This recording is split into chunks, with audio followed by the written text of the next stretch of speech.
Yes, indeed. We're also talking about elections, basically. Well, now we've got Mr. Russell Brooks, who is the Public Affairs Officer of U.S. Consulate in Lagos. Thank you for coming on this morning. Good to see you. Thank you for having me. Well, you know, as you may have seen in the previous segment, our elections here is boisterous. I see. And you've been meeting with politicians as well, including INEC, about the 2019 elections.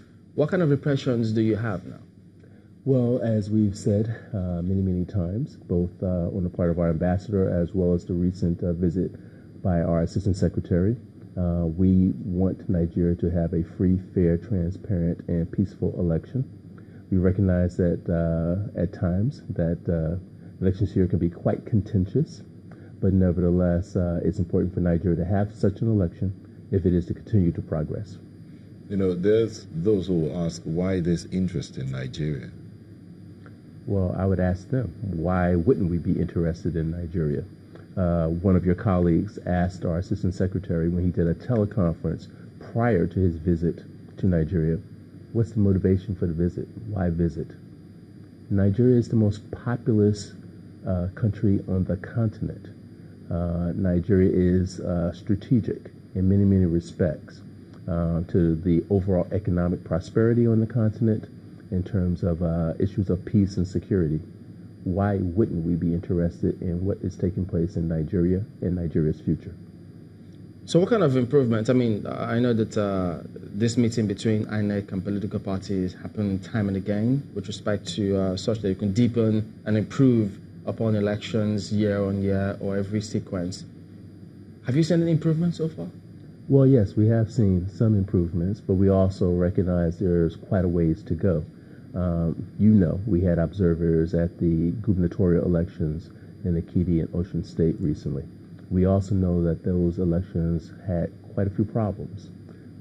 Nevertheless, certainly in terms of the first round in Osun, we saw considerable progress. I think most international observers commented that the election went relatively smoothly, that it was certainly peaceful, that INEC did a good job. Unfortunately, we could not say the same for the second round of the election. Nevertheless, we commend INEC for the progress that it has made. You may know that we've made a considerable investment in helping INEC conduct the next presidential election. Roughly $56 million were contributing to help INEC with training, with communication strategy, with dispute resolution, working out its security program, et cetera, et cetera.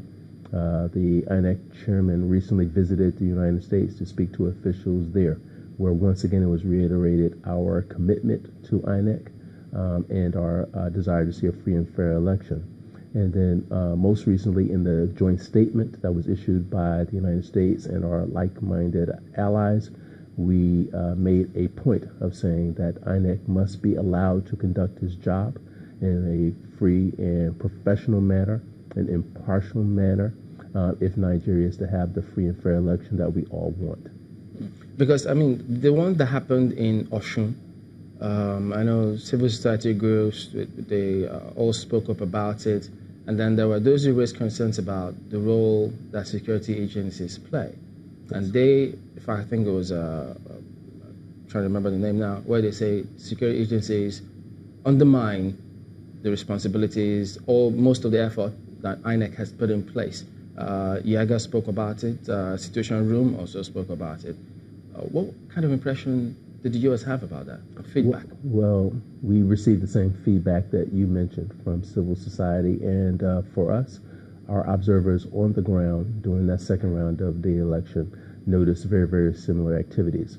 The Consul General here in Lagos, John Bray, spoke on behalf of those observers and spoke about the fact that we were very much concerned about the role of security forces and the fact that they did not seem to be impartial as they should have been. That is why one of the components of that joint statement that I mentioned is the fact that the security forces in the upcoming elections must be impartial. They must act professionally, and that they should be held accountable for any of the errors that they make. You met with Let's go to break. Well, back in the moment anyway. Don't go away.